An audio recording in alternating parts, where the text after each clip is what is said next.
Check this out. Just an alien washing his face, that's all. Oh, I'm a big praying mantis. It is a huge praying mantis, and oh, there he goes. He doesn't really care about people too much. They're not overly scared by people, and they're not like mean toward people. Look at that face. Its face looks like a little alien. It's amazing. He's got those really bulgy eyes, and their eyes, they're actually the only type of insect that's able to focus on one point when they're going to, you know, whatever they're trying to do, eat or whatever. It's really important for them to be able to focus in on it so they can really attack it.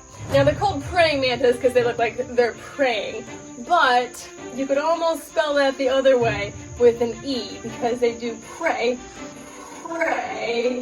on a lot of different types of insects, which actually makes them like super important for the environment, and farmers should definitely like this guy as well. Let me see if we can pick him up. Hey kiddo. They don't usually care about people. Hi kid. Well, hello. Oh, look at him, he's just kind of feeling the next thing. Now I hear that they can't hear very well.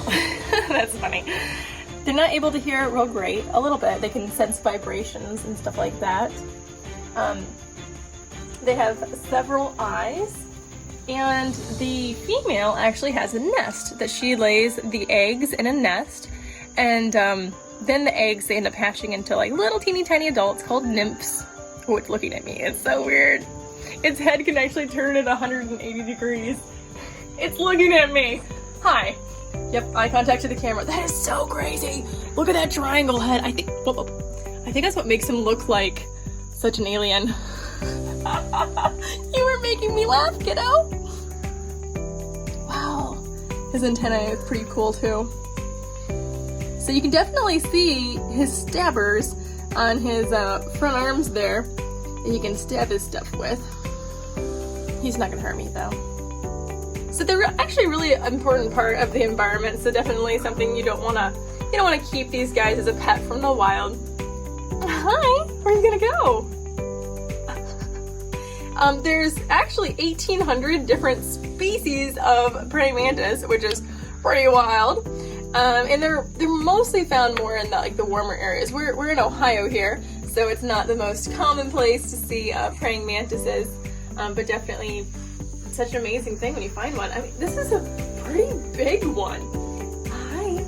So a lot of times these guys hatch in the spring and then they end up dying in the fall. So they don't live very long. On occasion they live like a year. I'm not the expert with praying mantises, but it looks to me like it's probably a little bit of an older one because it's so big. So maybe this one actually is a year old, perhaps.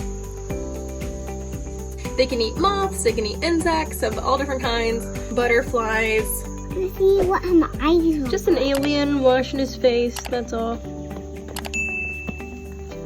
Preparing to kill his next victim.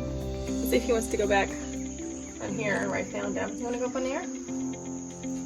Yeah. Do you want to? No rock climbing for you? My hand is nice and warm? Is that what you're trying to say? Maybe we'll try this ledge. No? Oh, I'm a big praying mantis. Here you go, kiddo. Come on. Climb every mountain. You got it? No?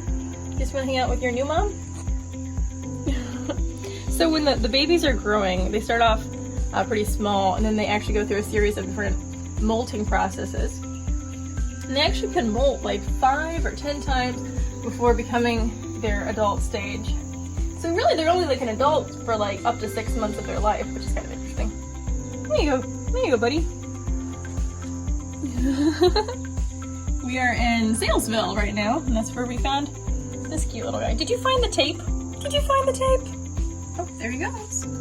Ah, that's so cool. He's got those sticky toes. That's awesome.